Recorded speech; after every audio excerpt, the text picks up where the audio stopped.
नमस्कार, मैं विक्रम और आप देख रहे हैं हंगामा टाइम्स न्यूज। उत्तर प्रदेश की बीजेपी सरकार जनता के मुद्दों को लेकर जनता के बीच में आई, जनता का भरपूर समर्थन भी मिला। वादे कई थे लेकिन आज भी वो वादे धरातल पर नहीं उतर पाए।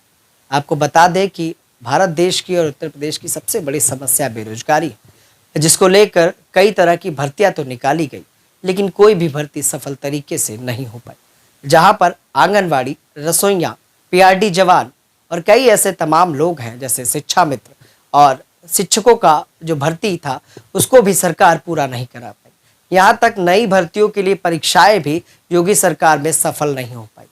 आज हम बात कर रहे हैं इन सभी विषयों को लेकर बीजेपी के नेता विशाल अनगिहार से, जो एक संगठन मिशन सुरक्षा परिषद के प्रदेश अध्यक्ष भी हैं। इन्होंने तमाम नेताओं के साथ बीजेपी को समर्थन दिया। इनके भी 16 बिंदु थे। उन बिंदुओं पर क्या चर्चा हुई और आम जन की समस्या को बीजेपी नेता किस तरह से देख रहे हैं, आइए बातों का सिलसिला शुरू करते हैं। सर, बड़ी समस्या हमारे देश की बेरोजगारी है। सरकार ने आज फिर एक लोक लुभावन वादे अखबारों के माध्यम से आम जन तक पहुंचाए कि उत्तर प्रदेश की जनता के जो बेरोजगार युवा है 2 करोड़ नौकरियां मौजूदा सरकार देने वाली है, जबकि इससे पहले भी कई करोड़ नौकरियां देने के वादे किए गए लेकिन अभी तक कोई भी भर्ती या कोई भी, जिस तरह से मैंने आपको बताया कि वो पीआरडी जवान हो या वो आंगनबाड़ी हो या वो शिक्षक भर्ती हो या दरोगा भर्ती हो, कोई भी भर्ती सफल तरीके से सरकार नहीं करा पाई। किस तरह से आप देख रहे हैं? देखिए, ये कहना गलत है कि सफल तरीके से नहीं करा पाई। हाँ, हर सरकार में कमियां होती हैं, कहीं ना कहीं आधिकारिक। देखिए, क्योंकि ये ब्यूरोक्रेट्स की भी सरकार होती है, सिर्फ जनप्रतिनिधियों के सरकार नहीं चलती, ब्यूरोक्रेट्स को भी टाइट किया गया। योगी शासन के आने के बाद से ब्यूरोक्रेट्स समय पे काम करने लगे। जो काम लंबित होते थे 6-6 महीने और साल भर, 3-3 साल, 10-10 साल लग जाता था, वो काम समय पे होने लगे। उनकी समय सीमा तय की गई, उनको समय पे काम कराया गया। तो ऐसा कहना गलत होगा कि योजनाएं पूरी नहीं होती या सभी भर्तियां निरस्त हो गई या नहीं हो पाई। देखिए, न्यायालय जहां उपलब्ध हो जाता है, ये भारत एक लोकतांत्रिक देश है और न्याय व्यवस्था पे हम बहुत ज़्यादा डिपेंड हैं। अगर न्यायालय उपलब्ध है और न्यायालय के माध्यम से कोई याचिका जाती है और न्यायालय उस पर रोक लगाता है तो हम सरकार भी बाध्य हो जाती है। जी सर, ये बताइए, महंगाई का मुद्दा सबसे बड़ा मुद्दा था जिस पर बीजेपी सरकार ने जनता का समर्थन पाया। आज सिलेंडर कितने के हैं? आज महंगाई तो चरम सीमा पर है, जबकि यही सरकार ये स्लोगन के साथ आई थी कि बहुत हुई महंगाई की बार, अब की बार योगी सरकार या मोदी सरकार। तो आप सिलेंडर को किस तरह से देख रहे हैं, जो घरेलू उपयोग की चीजें हैं और उन चीजों पर जीएसटी लगा दी गई जो रोजाना के उपयोग की चीजें हैं? देखिए, जीएसटी जो है, पहले तो जीएसटी को समझने की जरूरत है कि जीएसटी को राज्य सरकारों के अधीन भी रखा गया है कि राज्य सरकारों की सहमति से जीएसटी में बदलाव भी हो सकते हैं। सरकार ने कहा कि जैसे पेट्रोल की कीमतों, पेट्रोल डीजल को लेकर लोग बार बार चर्चा करते हैं कि पेट्रोल डीजल की कीमतों में कमी क्यों नहीं आती।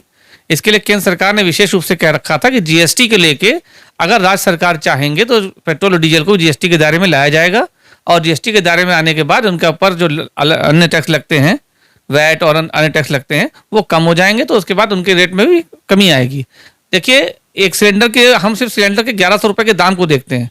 ये प्रोडक्शन कैसे होता है और ये इसकी सप्लाई कैसे होती है, हम उसको नहीं देखते। सर, जब पूर्व में दूसरी सरकार थी केंद्र में, तब तो ये देख रहे थे ना कि महंगाई ज्यादा है। देखिए, तब ऐसा है, इसको अगर पूरे संपूर्ण परिप्रेक्ष्य में देखें, हम संपूर्ण परिप्रेक्ष्य में नहीं देखते, हम सिर्फ सिलेंडर को देखते हैं। हम सिलेंडर के आकलन से महंगाई की मार देखने लगते हैं। जब भाजपा सरकार से अन्य सरकारें चल रही थी तो ये कहा जाता था कि महंगाई की मार गरीब आदमी पे इस प्रकार पड़ती थी कि उसको देखिए, अब हमने उज्ज्वला योजना चलाई, हमने उज्ज्वला योजना के माध्यम से सिलेंडर फ्री बांटे, गैस चूल्हे फ्री बांटे। तो सिलेंडर फ्री तो बांटे, लेकिन सिलेंडर भरवाएगा कैसे गरीब आदमी? यही बात समझाने का प्रयास किया जा रहा है कि तब कोई अनाज फ्री नहीं देता था, तब आपको गेहूं और चावल और चीनी का रेट फिक्स देना पड़ता था। इस वक्त सरकार लगातार पिछले कोविड के बाद से लगातार फ्री राशन बांट रही गरीबों को। जो गरीबी रेखा से नीचे के गरीब हैं उनको फ्री राशन लगातार प्रोवाइड किया जा रहा है ताकि उनकी जीवन जल चलाने की सुविधा को व्यवस्थित बनाया जा सके, जब तक हम सरकार सारी चीज़ों को अपने अंडर कंट्रोल में नहीं ले जाती। क्योंकि सरकार पिछले 76 सालों की बीमारी को दूर करने में लगी हुई है और ये 6 सालों में दूर करना आज का काम नहीं है। इसके लिए समय लगता है, इसमें थोड़ी मेहनत लगती है। सर, सोशल मीडिया पर लोग ये कह रहे हैं कि 76 सालों में जो पिछली सरकारों ने बनाया था वो मौजूदा सरकार बेच कर खा रही है। ये कहना गलत होगा, उसको स्टडी करना होगा। लोगों को पहले उसको स्टडी करें कि किसको बेच दिया। रेलवे बिका नहीं, लोग कहते हैं रेल बिक गई, भेल बिक गया। बिका नहीं है। देखिए, पार्टनरशिप देना, किसी को चलाने के लिए देना, उसको बेच देना नहीं होता। अगर आप उसको चलाने के लिए सरकार ने दिया है कि आप उसको रखरखाव करिए, मेंटेनेंस करिए, अगर आप देखें तो इंफ्रास्ट्रक्चर डेवलप भी तो हुआ। आप उसको एक ही लोग, देखिए विपक्ष जो भी कहता हो, विपक्ष तो सिर्फ अपने तरीके से कहेगा। आप टेबल के इस तरफ बैठे तो टेबल के उस तरफ वाली बात देख ही नहीं रहे। सबसे बड़ी बात है कि पर्दे के पीछे का भी तो हिस्सा देखिए कि इंफ्रास्ट्रक्चर कितना ज़्यादा डेवलप हो गया इस वक्त। अभी आपने ग्लोबल समिट देखी, ग्लोबल समिट में आपको लाखों करोड़ों का इन्वेस्टमेंट विदेशी कंपनियों से मिल रहा है, अलग अलग देशों से मिल रहा है। G20 देश हमारे पास आ रहे हैं, जो हम क्वाड की स्थापना भारत ने कर दी। तो हम इंटरनेशनल लेवल पे भी तो डेवलप हो रहे हैं।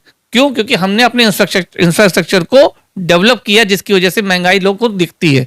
जी सर, चलिए, रोजगार जो दावे किए जा रहे हैं, जैसा कि मैंने उदाहरण दिया कि आज भी राजधानी लखनऊ के धरना स्थल पर तमाम लोग आते हैं धरना करने, लेकिन उनकी बातें सरकार तक पहुंचने में 12-12 महीने लग जाते हैं।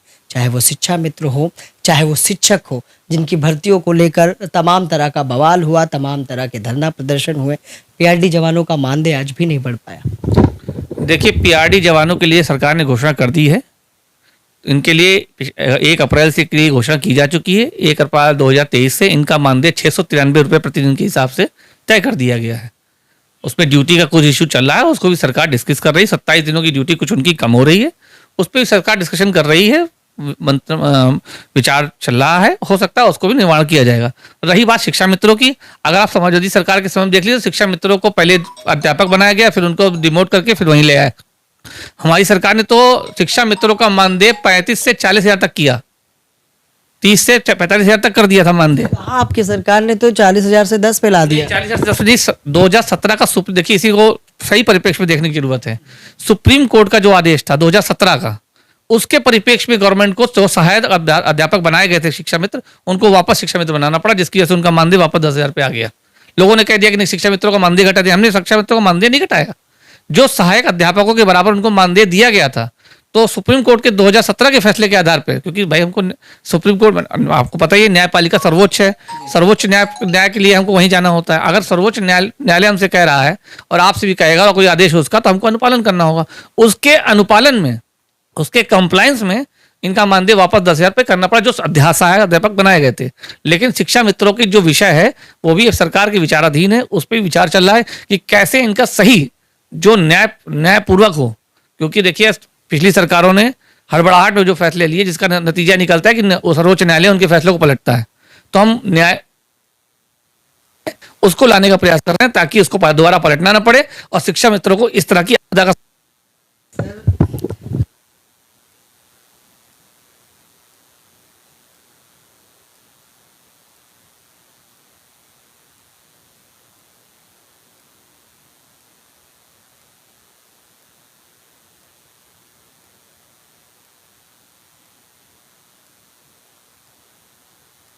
कहना एक तरीका है। गलत बुलडोजर चलाया गया, कानपुर की घटना हुई, उसमें कार्रवाई की गई, अधिकारियों को बर्खास्त भी किया गया, नौकरी से बर्खास्त किया गया, सस्पेंड कुछ लोग किए गए और जो पीड़ित परिवार है उसकी गया। उसी प्रकार जो प्रयागराज की घटना है, इसमें भी आप मत के ऊपर, उनके परिवार के कार्रवाई हो, बेटों का जो मकान पिछले 3 दिन में लगातार उसको लगा रहा सब प्रशासन। तो बुलडोजर का सही प्रयोग हो रहा है। हाँ, कहीं कहीं प्रशासनिक अधिकारियों की मनमानी की वजह से जो गलतियां होती हैं उस पर सरकार उनको दंडित भी करती है ताकि जनता के बीच सही संदेश जा सके। लिए विपक्ष की कहने का तरीका है कि बुलडोजर गलत जगह जा रहा है, बुलडोजर सही जगह जा रहा है, क्योंकि उनके अपने लोग जो अपराध की तरफ अपराध को बढ़ावा देते हैं उनके ऊपर बुलडोजर चल जाता है, तो बुलडोजर गलत तरफ जा रहा है। सर, ये बताइए, 17 बिंदुओं पर आपके संगठन के साथ बीजेपी से एक गठजोड़ था, समर्थन हुआ, कितने बिंदुओं पर बात बन पाई अभी? देखिए, जो हमारे मेन इशू थे, मंडल आयोग की सिफारिशें, स्ट्रक्चर कमेटी की रिपोर्ट, इन सभी पे सरकार मंथन कर रही। पिछले 1 साल पहले जब हमने गठबंधन किया था, हमने गठबंधन नहीं किया, हमने समर्थन किया था और सशर्त समर्थन था हमारा कि 16 बिंदुओं पे हमने रखे थे कि 16 बिंदुओं के अनुसार जब हम ये बिंदु सरकार हमारी मानती है कि कहती है, एग्री करती है कि हम ये करेंगे, लेकिन कोई भी चीज़ करने के लिए समय लगता है। देखिए, जब 76 सालों की बीमारी, जैसे भी बात की थी, 76 सालों की बीमारी है, कोड है, सही करने में समय लगेगा। उसी तरह हमारी मांगे भी सरकार की विचाराधीन है और सरकार ने उस पर विचार किया है। कई बार हमारे राष्ट्रीय अध्यक्ष माननीय गंगाराम अम्बेडकर जी के साथ टेबल कॉन्फ्रेंस हो चुकी है और जो हमारी मांगे थे उनकी पूरी करने का प्रयास चल रहा है। और जल्दी ही आपको अच्छी सूचनाएं मिलेंगी। अच्छा सर, बेरोजगार जो देश के हैं, होली क्या अपील करना चाहेंगे उनसे? देखिए, अभी आप देख ही रही, कौशल महोत्सव चल रहा था।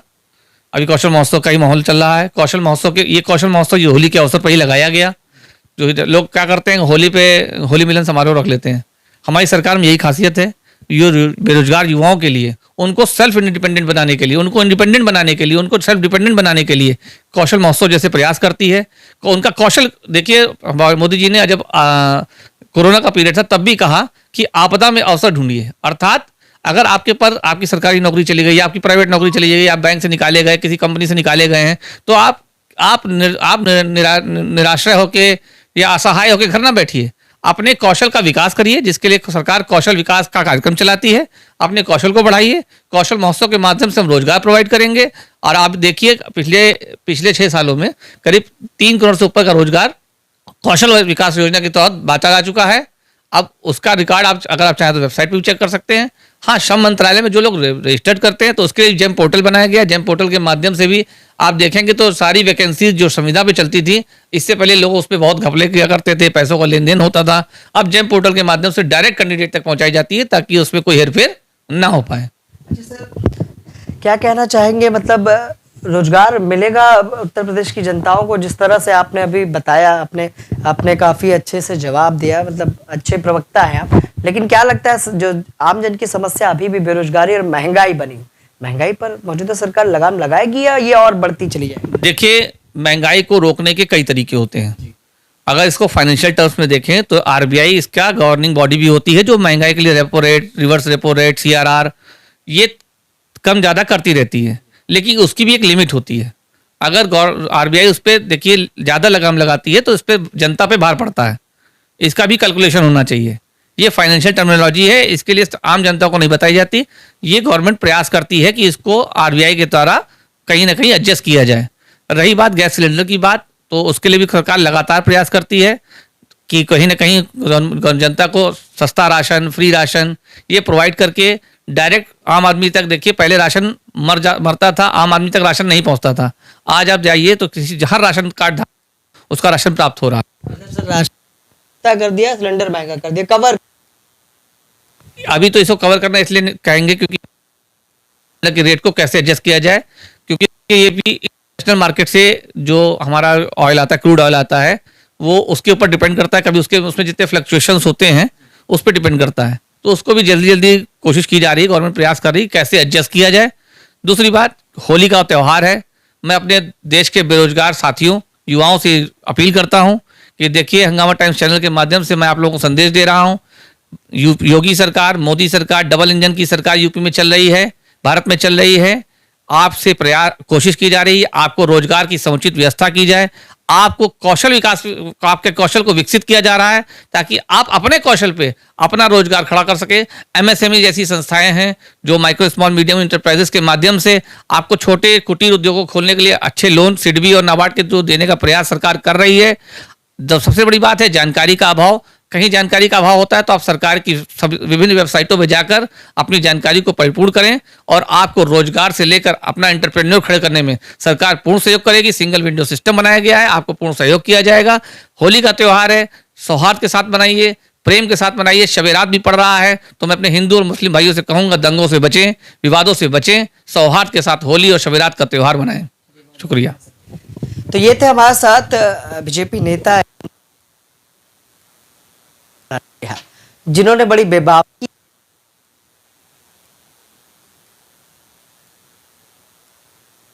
उन्होंने कहा कि बेरोजगारी पर सरकार ने एमएसएमई जैसे लोन भी मिल सकता है करने के लिए, लेकिन बेरोजगारी और महंगाई इस देश की आज भी बड़ी समस्या है। देखते हैं कि सरकारों के वादे और दावों पर उत्तर प्रदेश की जनता का साथ किस तरह से मिलता रहेगा। सहयोगी शिवम के साथ है।